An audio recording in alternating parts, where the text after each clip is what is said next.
नमस्कार, मी अरविंद आठले। आज एक विलक्षण खूप चांगला योग आला। बालगंधर्व रंगमंदिर जे आहे जंगली महाराज रोड, त्या ठिकाणी एक कला प्रदर्शन भरलेलं होतं, रांगोळीचं प्रदर्शन। आणि हे प्रदर्शन पाहण्याचा योग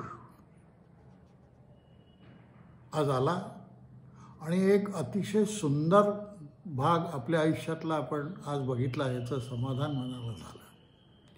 श्रीरंग कलादर्पण फाउंडेशन नावाची पुण्यातली जी याची संस्था आहे, त्यांनी हर हर महादेव, देवाधिदेव महादेव हर हर महादेव या नावाचा 100 कलाकारांचं रांगोळ्यांचं प्रदर्शन आज भरवलेलं होतं।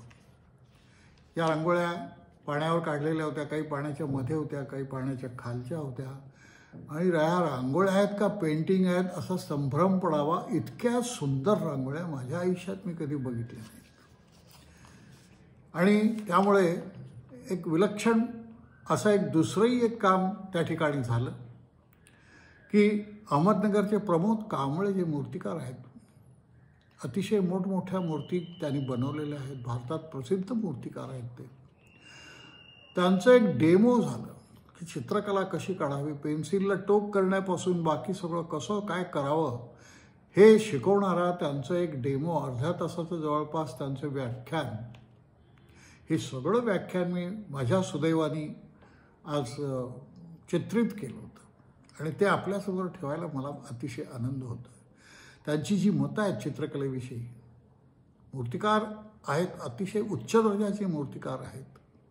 आणि त्यांच्याबरोबर शशिकांत शहापूरकर जे पुण्याचे आहेत, त्यांनी हे सगळं प्रदर्शन मॅनेज केलं। त्यांचे 100 विद्यार्थी या ठिकाणी त्या प्रदर्शनात भाग घेतला। हे विद्यार्थी का म्हणावं त्यांना, हा मला प्रश्न पडतो। इतके सुंदर काम विद्यार्थी करू शकतात यावर माझा विश्वास नाही बसत।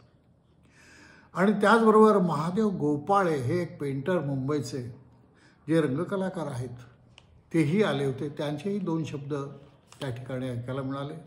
आपल्या सगळ्यांना याचा योग मिळावा या दृष्टिकोनातून काही थोडं चित्रण त्या प्रदर्शनाचं सुद्धा मी केलं। आणि मुख्यतः जो डेमो प्रमोद कांबळे यांनी जो दिला, त्याचं पूर्णपणे चित्रण मी आज केलं। मला ही कल्पना नव्हती असं काही आपल्याला आज हे भाग्यात असेल। थोर कलाकार कसे असतात, त्यांचे विचार कसे असतात, ते लोकांचं मॉरल कसं वाढवतात, हे सगळं तुम्हाला याच्यामध्ये पाहायला मिळणार आहे। त्यामुळे श्रीरंग कलादर्पण फाउंडेशन यांचा तर मी अत्यंत आभारी आहे।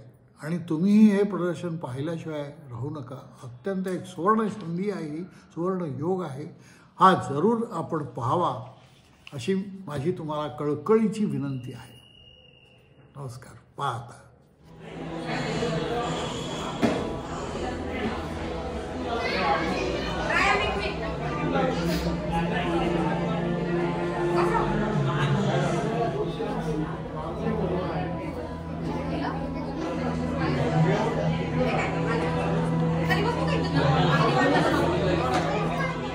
नमस्कार मंडळी, मी अक्षय शशिकांत शहापूरकर। श्रीरंग कलादर्पण फाउंडेशनच्या वतीनं एक अत्यंत आगळंवेगळं असं रांगोळी प्रदर्शन बालगंधर्व कलादालन येथे दिनांक 6 ते 9 फेब्रुवारी या कालावधीमध्ये तुम्हाला पाहायला मिळणार आहे। आणि या प्रदर्शनाचा विषय आहे तुमचा आमचा सर्वांचा लाडका विषय, ते म्हणजे देवाधिदेव महादेवांच्या चरित्रावरती हे प्रदर्शन आहे। हर हर महादेव या शीर्षकाने हे प्रदर्शन सगळ्यांना पाहायला मिळणार आहे। त्या प्रदर्शनामध्ये महादेवांच्या चरित्रातील विविध लीला रांगोळीच्या माध्यमातून 100 कलाकारांनी साकारलेल्या आहेत। त्याचबरोबर मी स्वतः काही संशोधित केलेल्या रांगोळ्या की ज्याच्यामध्ये परमनंट रांगोळी, 2 in 1 रांगोळीमध्ये इकडून बघितलं तर वीरभद्र दिसतील, दुसऱ्या बाजूने बघितलं तर हनुमान दिसतील, पाण्याच्या खाली पाण्याच्या वर, त्याचबरोबर पाण्याच्या मधोमधसुद्धा म्हणजे खाली पण पाणी आहे आणि वर पण पाणी आहे अशी रांगोळी, त्याचबरोबर मूविंग रांगोळी, अशा वेगवेगळ्या रांगोळ्या तुम्हाला पाहायला मिळणार आहेत। हे प्रदर्शन विनामूल्य उपलब्ध असणार आहे, तर तुम्ही अवश्य या आणि या प्रदर्शनाचा आस्वाद घ्या। मी तर म्हणेल याच, कारण एक वेळेस कुंभ कोणत्या तरी वर्षी परत येणार आहे, परंतु श्रीरंग कलादर्पण पुन्हा एकदा महादेव हा विषय घेऊन प्रदर्शन करणार नाही। त्यामुळे हे एकमेव प्रदर्शन असेल या विषयावरती, आपण आवर्जून या। धन्यवाद।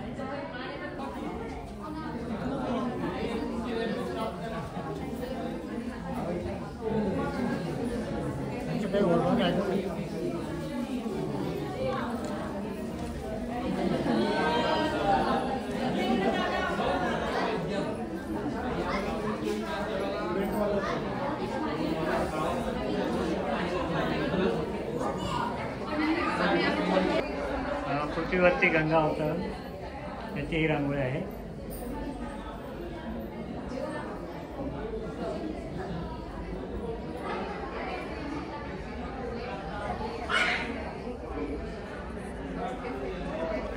इथे 12 ज्योतिर्लिंगाचं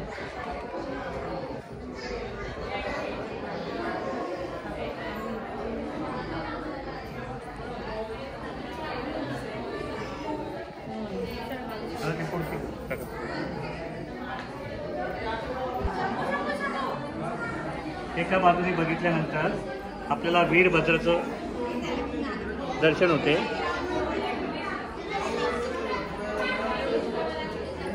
पाहिल्यानंतर श्री हनुमंतरायांचे आपल्याला दर्शन या ठिकाणी होत आहे.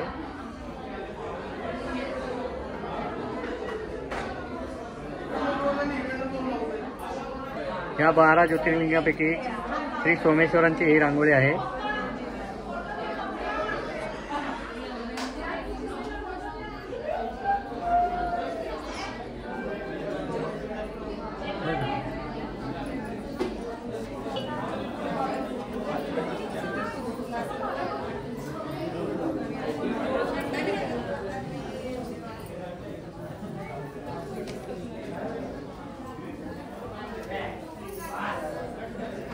आहे त्यासोबत आपण पाण्याखालची रांगोळी आणि त्यानंतर आहे पाण्याच्या वरची रांगोळी.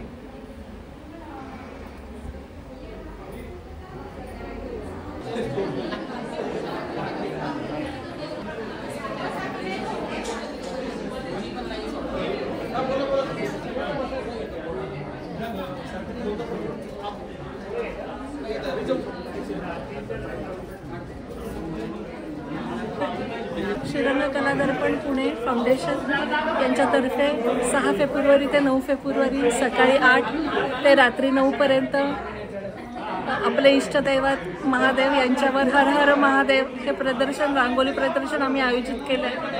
आपण सर्वांनी आवर्जून आमच्या 100 कलाकारांना कौतुकाची थाप देण्यासाठी निश्चित या. तुम्हाला इतकं आवडेल की तुम्ही अजून सर्वांना सांगाल.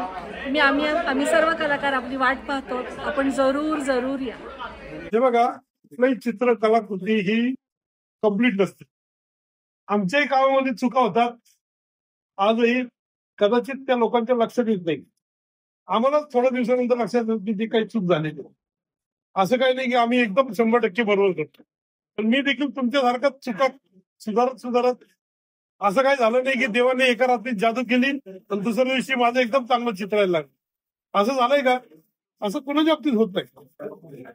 तुम्हाला जर त्याच्यामध्ये प्रगती करायची, तुम्हाला असं वाटतं की आपलं काम लोकांनी बघत राहावं, इतकं सुंदर व्हावं, हो की नाही, असं काम तुमच्या हातात असं वाटत असेल तर मी आता थोड्या वेळापूर्वीच बोललो रियाज.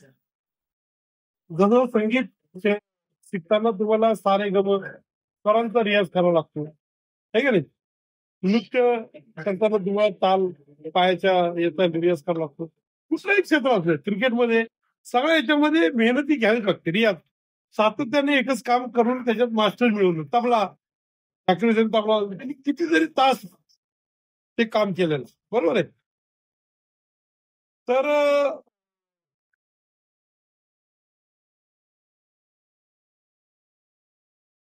आपला चित्रकलेचा रियाज काय आहे ते मी तुम्हाला थोडक्यात. तर त्याच्यासाठी सगळ्यात आधी तुम्ही जे काही पेन्सिल वापरता ती पेन्सिल शार्प कशी करता ते मला कटरने करतात. बरेचसे लोक शार्पनर वापरतात. तर शार्पनर वापरायचं नाही.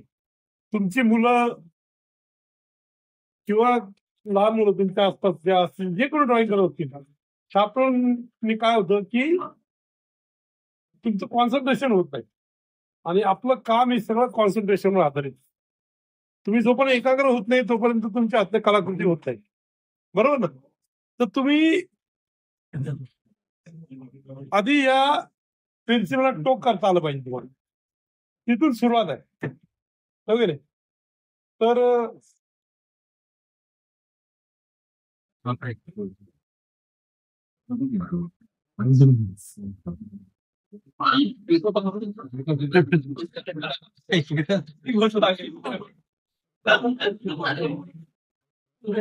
असं टोक करता आलं पाहिजे, पेन्सिलला टोक करता आलं पाहिजे.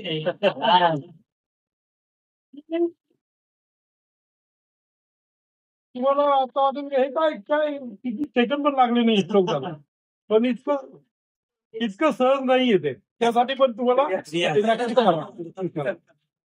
तर मी हे इकडे इकडे बघून केलं का तो, माझं लक्ष इथे होतं.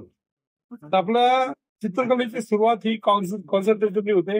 हे कॉन्सन्ट्रेशन इथून शिकलं जातं. मुलांचं पण कॉन्सन्ट्रेशन पाहिजे, त्याला ते फिरवतात नाही का शार्पनर मध्ये, झालं का तो परत तुटलं परत फिरवतात. तिथं कॉन्सन्ट्रेशन आहे का, गप्पा मारत मारत फिरवतात. सगळ्यात पहिली स्टेज ही आहे की तुम्हाला पेन्सिलला कटरच्या साईडने टोक करता आलं पाहिजे, असं टोक करता आलं पाहिजे, समजलं? त्यानंतर बेसिक काही मी गोष्टी तुम्हाला सांगतो की ज्याची प्रॅक्टिस तुम्ही रोज करायची.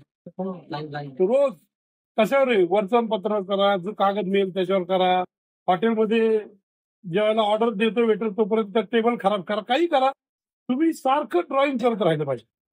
तुम्ही एखाद्या गोष्टीचा ध्यास घेतल्याशिवाय ती गोष्ट तुम्हाला आत्मसात होते, बरोबर आहे?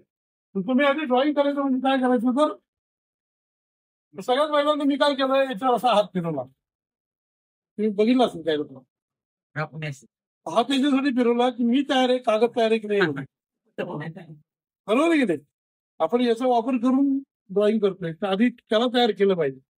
एवढं सेन्सिटिव्ह होऊन काम करा, तर तुम्ही एकरूप व्हा, बरोबर आहे? त्यानंतर इथे मी पेन्सिल चालून बघितली ती कशी चालते त्याच्यावर टाईमला. तसं तबलची येऊन वाजत बघा आधी, पण तो ठोकतो हे हातोडीने, तर लावतो ना, त्याचं जसं ते इन्स्ट्रुमेंट आहे तसं आपलं हे आहे, बरोबर? हे आधी बघितलं पाहिजे तुम्ही व्यवस्थित आहे त्यांची, मग तुम्हाला अंदाज येतो. त्यानंतर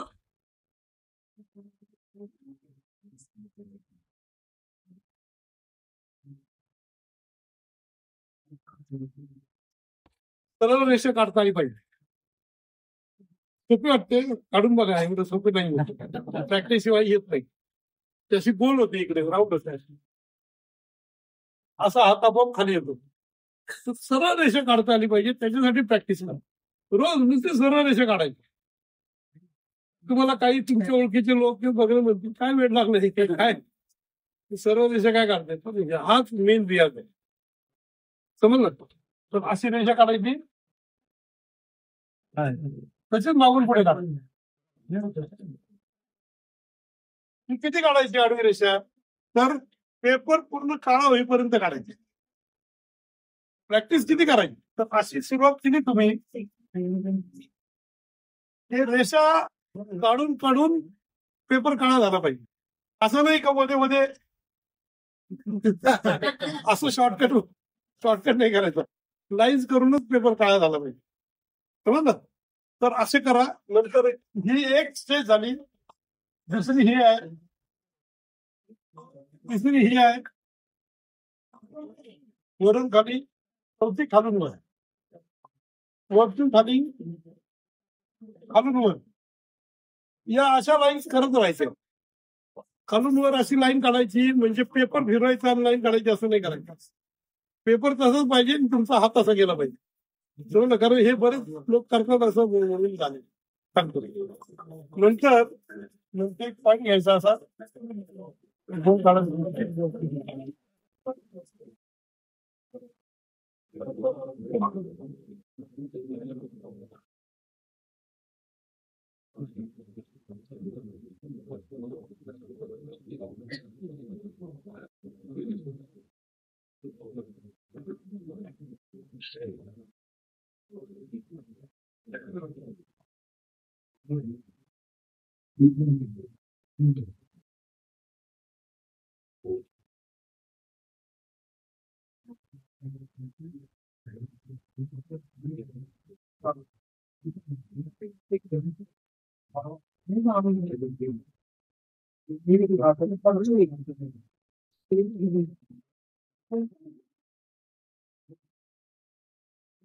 आता गोल काढत राहायचं. किती काढायचं तर गोल हा ते करतो बघा गोल आपण असं करत करत बाहेर जायचं, परत आत यायचं. हा जो एवढा गोल आहे हा पण काळा टिपका झाला पाहिजे, एवढं राऊंड काढायचं. बसवायचं सरळ करायचं. असं ज्या मुलांचं अभ्यासात लक्ष लागत नाही, कॉन्सन्ट्रेशन होत नाही, त्यांना हे करायला सांगतात. ही एकाग्रता वाढवण्यासाठी एकदम चांगली एक्सरसाइज. हे करून बघा तुम्ही. हे गोल असं काढत राहायचं, हा पूर्ण गोल झाला पाहिजे. त्यानंतर हा झाला क्लॉकवाईज डायरेक्शन. दुसरा कागद घ्यायचा, त्याच्यावर अँटी क्लॉकवाईज तसंच सेम तसंच गोल गोल गोल काढायचं. या रेषा, आडव्या उभ्या रेषा आणि हे गोल, याच्यावरच पुढची चित्रकला सगळी आहे. याच्यावरच आधारित आहे, त्याच्यापेक्षा बाहेर काही नाही. मी तुम्हाला स्पेशल एक दिवस आपण त्याच्यासाठी मला हे सगळं एक्सप्लेन करायला काही तास लागतो.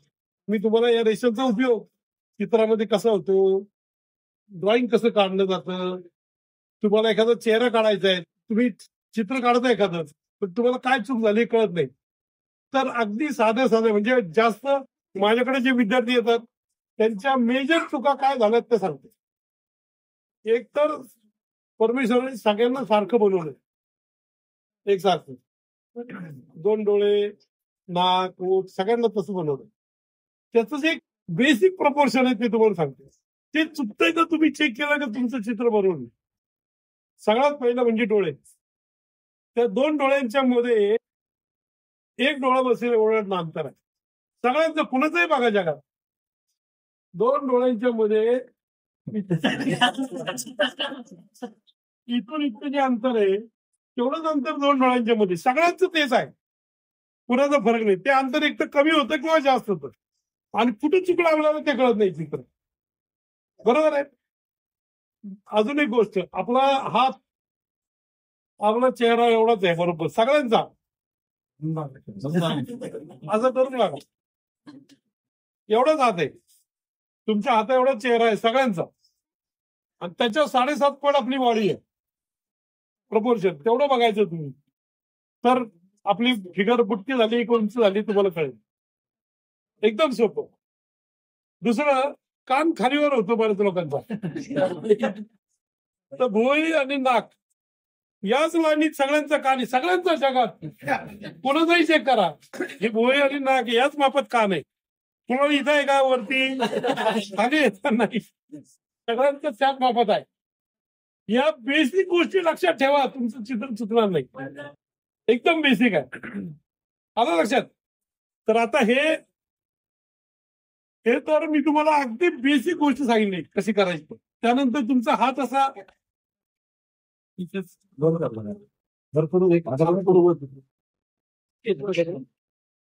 मी आता एक काढायचं, तर आणखी एक सगळ्यात महत्वाची गोष्ट लक्षात ठेवायची, रबर जवळ ठेवायचं नाही. रबर जवळ ठेवायचं नाही, म्हणजे मोह नाही होत वापरायचा. तुला तर चुकू द्या, तुमचं प्रत्येक चित्र काही फ्रेमसाठी नाही, कॉम्पिटिशनसाठी नाही, तुमच्या स्वतःच्या प्रॅक्टिससाठी. जोपर्यंत ते चुकीचं समोर आहे तोपर्यंत तुम्ही दुरुस्त असलेलं काम करू शकत नाही. चुकलाय तर परत दुसरं काढा, तिसरं काढा, चौथं काढा, असं काढत जा. बरोबर आहे. सायकल शिकताना आपण पडतो, आपण खोडतो का नाही, परत प्रॅक्टिस करतो. बरोबर ना. प्रत्येक ते प्रॅक्टिस करूनच तुमच्यात मध्ये सुधारणा होईल. चुकीचं समोर असू द्या, हो की नाही. सगळ्यांच्या चुका होतात, माझ्या देखील झालेल्या आहेत खूप चुका, हो की नाही. तर तुम्हाला जर हळूहळू त्या प्रगतीकडे जायचंय तर ती झालेली चूक तुमच्या डोळ्यासमोर असली पाहिजे. बरोबर. नंतर काय होतं, एकदम सहज. आता हे आपण असं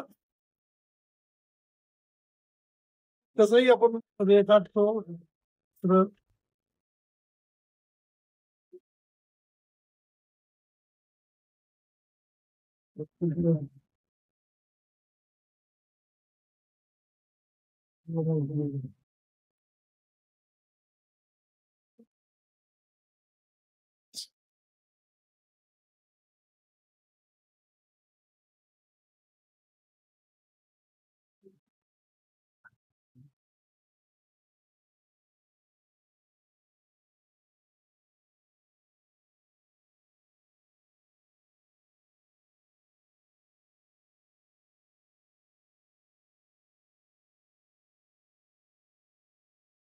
हे मी नुसतं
हे असंच चित्र तुमच्या समोर केलंय.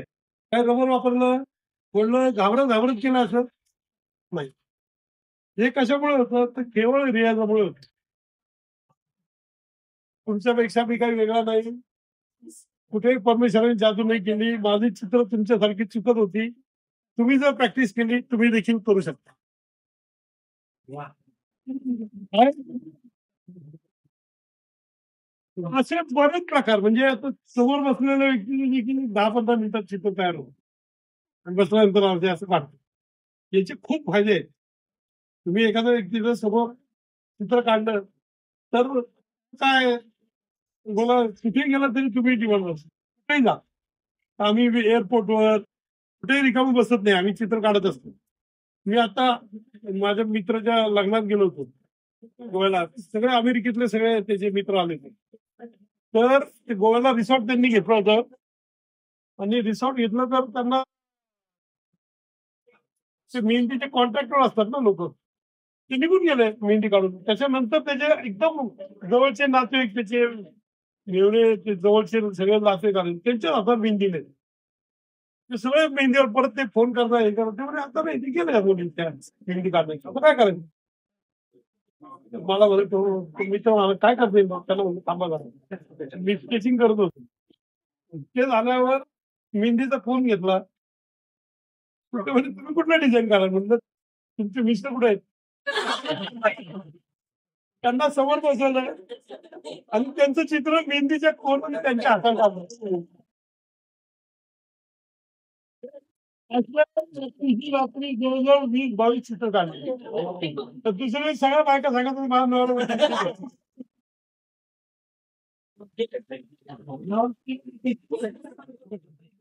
तर तुमचं जर ड्रॉइंग चांगलं असेल तर माध्यमाचं बंधन येत नाही. काही भेद काढणे कोणाचा दिलं तरी असं चित्र येईल. त्याच्यात काही फरक नाही. तुमच्या हातामध्ये स्किल आलं पाहिजे आणि ते स्किल एक दिवसात येत नाही. कुठलंही स्किल तुम्ही रोज सातत्याने त्याच्यासाठी वेळ दिला पाहिजे. प्रॅक्टिस कुठलंही तुम्हाला संगीत आवडतंय, तुम्हाला जे काय आवडतंय तुम्हाला एखादी भाजी चांगली बनवता येते ना ती बनवून तुम्ही परत परत ती बनवा.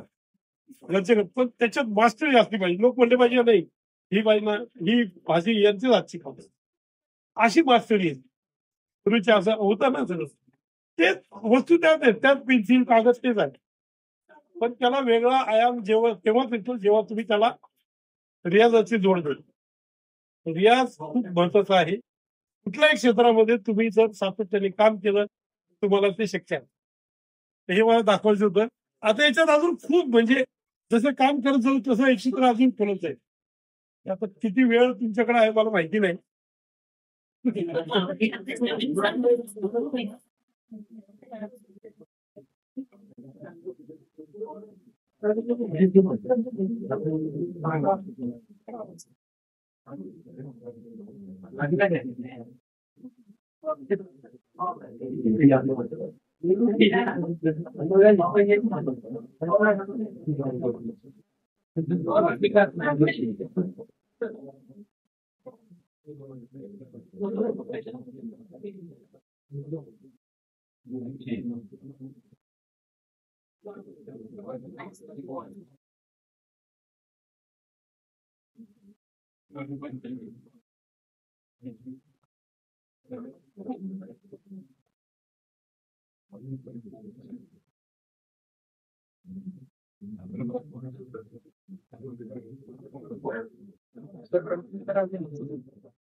बाहेर तुम्ही फक्त मी मी तुम्हाला याच्यासाठी हे करून दाखवलं की घाबरायचं नाही. चुकलं चुकायचं मी कुठेतरी अडतो असं केलं का की हे चुकते का मग नुसतं काढायचं. हा कॉन्फिडन्स येतो तुमच्या प्रॅक्टिस मध्ये. ते तुम्ही करा एवढंच मी सांगायचं बस. ठीक आहे.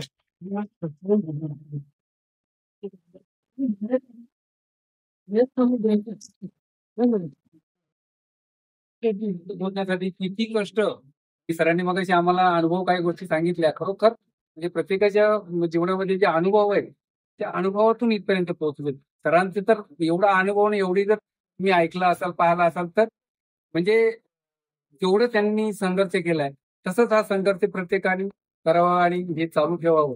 तरी मग ही प्रत्येक प्रदर्शन असेल की आवर्जून पाहायला येतो. आणि नुसतीच रांगोळी नाही, सरांनी सांगितलं की तुम्ही नुसतं रांगोळ्या करता. नाही, रांगोळी नाही, रांगोळी बरोबर हे पहिलं महत्वाचं आहे. आधी कागदावर चित्र काढा.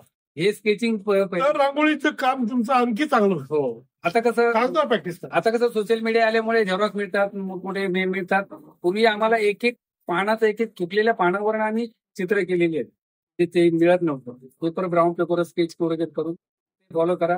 आणि खूप काही खरोखर आपण सगळे भाग्यवान आहे. आज सरांची भेट झाली आणि त्यांचं प्रात्यक्षिक पाहायला मिळालं. आणि पवळे श्रीहरी पवळे सर आहेत, चारू देशपांडे सर, हे सगळे दिग्गज मंडळी आज खरोखर महादेवानीच हिमालयातून बोलवले. महादेव शंकर गोपाळे.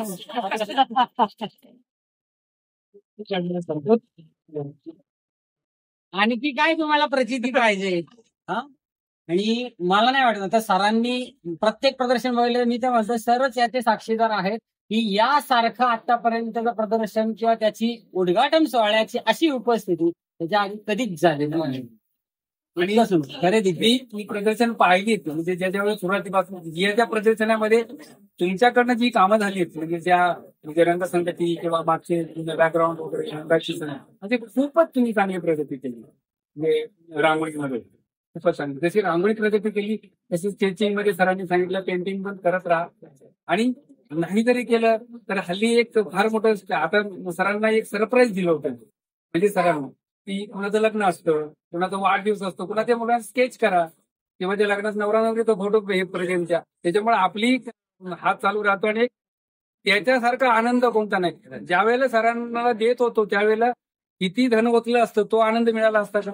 नाही, तो आनंद आहे. आणि सरप्राईज द्या, ते सगळ्यात महत्वाचं. तुम्ही पण फोटो घ्या तुमच्या जवळचे, स्केच करा. एकदा चुकेल दोनदा काय होईल काय नाही. तुम्ही प्रयत्न करत राहा.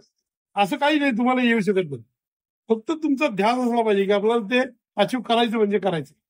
असं ठरवलं तर नक्की येईल. आणि माझा नंबर घ्या. तुम्हाला कोणाला अडचण आली कधी मला विचारा. काय प्रॉब्लेम नाही. कधी खूप मला फोन येतात, सांगू आम्ही नक्की. जसं शनी शिंगणापूरच्या गेल्यानंतर दरवाजे नाहीये तसे आणि मला पण रात्री 12 वाजता 2 वाजता कधी तेव्हा पण तुम्हाला म्हणून आता ही गोष्ट मी सांगितली नव्हती पण आता सरांनी विषय काढा म्हणून सांगू इच्छितो. पहिल्यांदा फोन मी जेव्हा केला सरांनी उचलल्यानंतर मी सहज फक्त आपलं ओळख सांगितली, गोपाळे सरांच्या प्रदर्शनात मी निवेदन वगैरे केलं होतं, असं सरांनी डायरेक्ट ओळखतो. आणि त्याच्यात मी हा प्रदर्शनाचा विषय जेव्हा मांडला, एका क्षणाचा सुद्धा विलंब न घेता सर म्हणले मी येतो, किती दूर आहे काय काही नाही, मी येतो. ह्यामध्ये जी म्हणजे आश्वासता मिळाली ना मला, त्यातच मी भरून पावलो. म्हणलं प्रमोद कांबळे सर आपल्या प्रदर्शनात येतात, सगळ्यांसाठी सरप्राईज मलाही माहित नव्हतं. त्याला काही लोकांना भेटायला मी कुठेही जातो तयार आहे. आणि खरं म्हणजे आपलं जे धन आहे ना, कलाकाराचं धन ना, पैसा नाहीये, परंतु हे जे धन आहे ना, आज आपण कमवले सरांनी, हे खरं धन आहे. हे आपण जे मिळवले हे धन आहे. चला, खूप मजा वाटली. काय विचारायचं कोणाला? आपल्या करंट केलं त्यांच्या स्टुडिओला भेट. हा नक्की करूया. आपली स्वागत आहे. किंवा नगरून चुकून जात असाल, नगरला आलात, तुमच्याकडे काही नाहीये, कुणालाही विचारा, माझ्या स्टुडिओ पर्यंत या. म्हणजे तुम्ही नगरमध्ये आल्यावर तुम्हाला माझा पत्ता शोधायला अवघड नाही. कुणाला विचारा. नगरमध्ये कुठे? गुलमोहर रोडला आहे. मी तुम्हाला सांगतो ना नेहमी की माणूस श्रीमंत कशाने होतो, व्हॉट इज सक्सेस, की नगर जाईल तुम्ही. चौकात तुम्ही वेशीवरती विचारा, प्रमोद कांबळे सर कुठे राहतात, ते घरापर्यंत आणून सोडतील. That is called a success. या, मस्त. Thank you sir. छान वाटलं. सगळ्यांचं काम बघून आनंद झाला मला. खूप छान कष्ट घेतले तुम्ही. असंच काम करत राहा. हर हर महादेव.